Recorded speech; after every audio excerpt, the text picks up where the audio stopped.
and film a video, okay? I've got baby, I've got an audience, per usual. All right. Hey guys, thanks for clicking on this video. I'm so glad you're here. I'm very excited. We're doing a little bit of mom advice, new mom advice, since I am a new mom, and that's literally the only advice that I can give is what I've learned so far. I feel like right off the bat you learn so much and it can be overwhelming, but I hope that this can kind of encourage you. These are things that I've thought through that would be the best advice to a new mom. These are things that I probably need to remind myself of daily. It's hard to navigate motherhood right off the bat, so I hope that some of these things can encourage you. The first one, don't compare yourself to other moms. You and your baby are different from them for a reason, okay? So I know comparison just in general is more of a struggle for women, but I think especially motherhood, because there's just so many different variables in motherhood. One baby might be sleeping great through the night, your baby might not.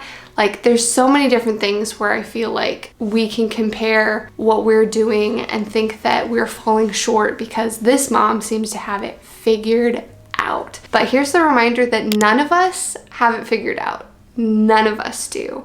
And all of our babies are so different. You're different from other moms. Your babies are different from other babies. You guys are designed specifically for each other, and you have to realize there's no one else that's going to be the same as you and your baby. Like, that relationship is unique and is different for a reason. God designs babies differently. God designs moms differently. God gave you your baby specifically. You're gonna mother them differently than any other mom, and that's a good thing. And we need that uniqueness in the mom community, and we need to celebrate differences, not compare each other to this perfect standard of motherhood, because there isn't a perfect standard of motherhood. We're all doing it a little bit differently, and as long as we're in it to take care of our baby and glorify God, that's really the main goal, and that's going to look different to each mom and baby. And there's nothing wrong with that. That's actually a positive thing, that we need to encourage the uniqueness and the differences in how we mother our children. The next advice I have is your priorities have shifted, and give yourself grace in learning those new priorities. So obviously the priorities have shifted from, it's not just about you or you and your husband. It is about taking care of another human being that is completely reliant on you for life, which is a lot to handle. I know that going from not having a baby to having a baby is such a drastic change, because you're not just focused on how to take care of yourself. You have to take care of someone else. It's really the self-sacrificing of things that you maybe used to prioritize in your life. You are their entire world right now, and you have to focus on making them have a safe environment to grow up in, that they are filled with love and joy and light, that you are giving them the time and attention that they need from you. And so that's going to look completely different than it did before you had the baby, when you had your own priorities for just you, or just you and your husband. But now you have another person in the mix. And they need you. Priorities have to shift, and it is okay if there's like this period of trying to figure out what comes first and what needs to be prioritized over something else. Hi, honey. Are you saying, Mama, pay attention to me, I'm a priority? So figuring out like something like this, where like before, my video and filming and stuff would have been a huge priority to me. Obviously, that's not the case when I have a baby. Like, I take a lot of breaks. Some days I have to scrap a whole video because baby needs me and it just didn't work out. Do you want Mama? I feel like he's probably like, you said priorities have shifted. I'm your priority. Make me a priority. All right, we'll be back in a little bit. Intermission for my priority. All right, we're back. Where were we?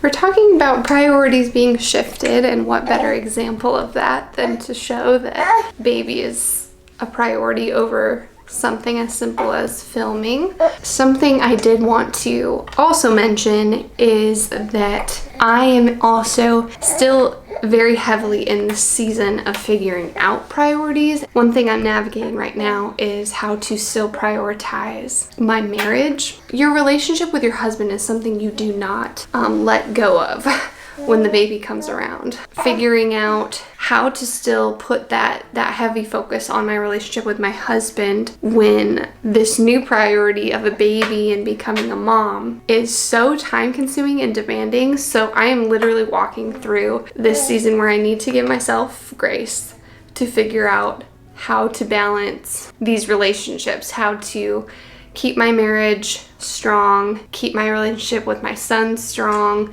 while both of them are very time consuming, and there's a lot of effort that still needs to be placed in both of those areas, but they're both very, very important and need to be prioritized. Your relationship with your husband should not falter when a baby comes.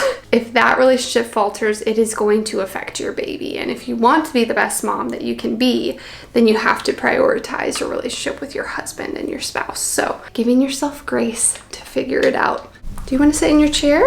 You're kind of squirrely and hard to hold. So my next piece of advice is if something doesn't work for you, that's okay. And to try something else. It can be so easy to get so many pieces of advice from other moms that worked for their babies and then feel like something's wrong with either you or your baby if that specific thing doesn't work for you. So obviously you get a lot of advice that streams in from all sorts of angles. And I think you know best. God gives you instincts as a mom specifically to your baby. You know best what's going to work and what's not going to work. Obviously there are trial and error things as well. But there's a certain point where like someone will give me a piece of advice and I know right off the bat, that's not gonna work for me or my baby. I just know. I know that about my baby. I know that about me. And then there's other things where you can try it out. If it's not working for you and you've tried it multiple times, multiple ways, then it's probably just not for you. And there's so many different things that could include, like routines for sleep, routines for eating, like just different things that worked for someone else's baby and for someone else's schedule and for someone else's personality that won't work for you. So it's all about giving yourself that freedom to learn your baby, to learn your mothering style, to incorporate some people's advice, and also just to trust your motherly instincts that you're gonna know what's gonna work for your baby. You have to figure that's great for them, but I'm gonna try something else that works best for me and find that flow. And I think when you're giving advice as well, like keep that in mind. Like, this is what worked for me. Don't say like, this is a one size fits all thing. That's never the case for moms and babies. I feel like it's a way that God keeps us on our toes in motherhood to continually learn and figure out what specifically we need to do for our baby and to just be in tune with them and their specific unique needs. Okay, my next piece of advice is cross that bridge if you get to it. What I mean by that is I think we can get so overwhelmed with what if this happens to my baby and what if this happens, and you go down these rabbit holes. This might happen, then I need to do this, then I need to know how to do this, I need these products, I need this method. There are hundreds of thousands of rabbit holes to go down that you might never, ever, ever encounter. And it's not going to help you to continually go down these holes of like, I need to be prepared for this times 1,000 when your baby might never handle those things, and that gives you like going down those rabbit holes gives you anxiety and thinking that might happen to your baby. It has helped me to, yes, learn a little bit about some things, but if something's happening with my baby real time, to then look into how to help this, or is this what's happening to my baby? Ask your pediatrician questions about what's going on with your specific baby. It helps not being overloaded with the what ifs, especially if your baby might never go down that road, you know? Too much information can give you more anxiety. I think it's better to just, like I said, cross that bridge if you get to it, research things on certain issues if your baby happens to have those issues. My next thing is quiet times are going to look drastically different, and that's okay. But trying to figure out how quiet time and study and praise and worship and time with the Lord is going to be integrated into your new life and your new routine with your baby, that shouldn't be tabled until you have time to be able to sit down and create a quiet time routine. I was someone who had a very specific quiet time routine that I did every morning. I was loving it. I'm a routine person. I like that. But in motherhood, it's really taught me that you have to be okay with that being changed, because routines in general change so much with a baby. Like, there's not a day that or a morning that looks exactly the same. And so you kind of have to hold your quiet time loosely, or to be able to incorporate different ways to spend time with the Lord. So some days you might have time, like maybe they go down for a little nap in the morning that you're not used to. They like fall asleep and you all of a sudden have extra time to be able to read in your Bible. Or maybe they don't do that and they're awake constantly, or they need you constantly, and you just have worship music on in the background and you're singing and worshiping while you're trying to soothe your baby. Like, these are all, by the way, these are all things that I have done. Maybe it looks like literally getting ready this morning, putting on my makeup while carrying my baby and praying just to the Lord about the day and about focusing my heart on Him and just like having a really just good, deep prayer time with Him. Maybe it looks like just reading the verse of the day and meditating on that throughout your day in little ways. In a way, it makes you need to prioritize your time with the Lord, going back to priorities, that they're going to be different. You should still prioritize time with God. It just might not look exactly like it used to look before baby came. Just make sure, give yourself grace, but figure out how to not neglect time with the Lord and not think that it has to look a certain way.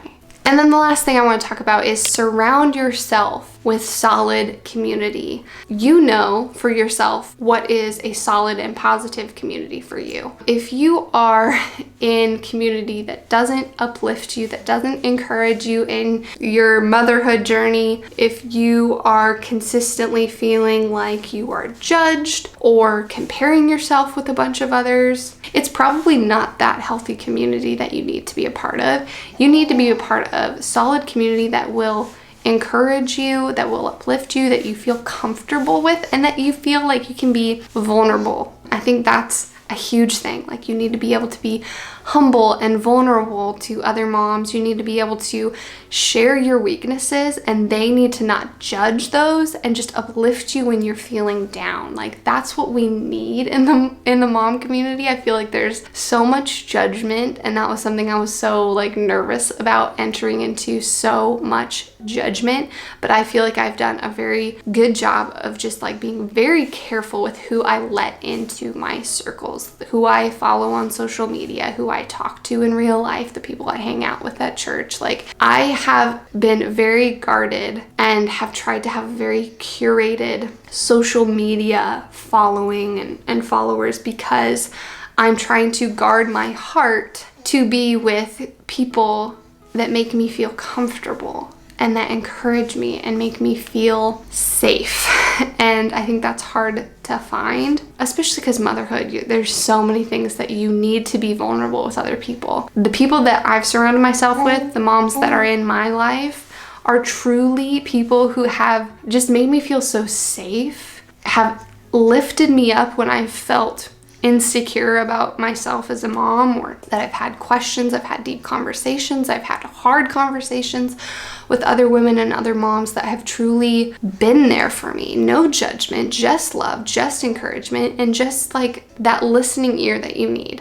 So solid community is a must, and you might have to be super picky about how you find that. You don't want someone who's constantly jumping down your throat, making you feel like every decision you make is wrong. And something that has bothered me as a person just individually is if I'm not asking for advice and I'm getting inundated with a ton of advice, that's frustrating for me, because I am someone who likes to figure things out. But I'm also someone who I trust myself that if I need advice, I am confident enough to go to someone and ask for advice. I don't like unsolicited advice, and I know I'm not the only one. There's gotta be tons of people who don't love unsolicited advice, and I feel like a lot of women love to give unsolicited advice. I don't like to hear that. If there's someone in my life or on social media that just gives so much unsolicited advice, I distance myself from them because I'm not comfortable around them. I feel like everything I do is being judged. That's not the way I want to feel as a mom. And I want people to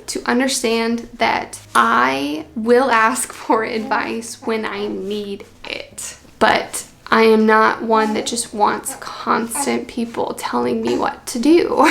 Solid community will give you space to figure it out and will be there if you ask for help. Anyways, that wraps up the advice that I have. I'm freshly into this. I know I'm going to be learning so much more. So if you have other advice for new moms, feel free to leave some in the comments and just make it positive, encouraging. Like I said, we don't want to be judgmental. We just want to be a place that provides insight, but also just encourages women with where they're at. I love you guys. Thank you for watching. Please give it a thumbs up if you found it helpful, and I will see you in my next video.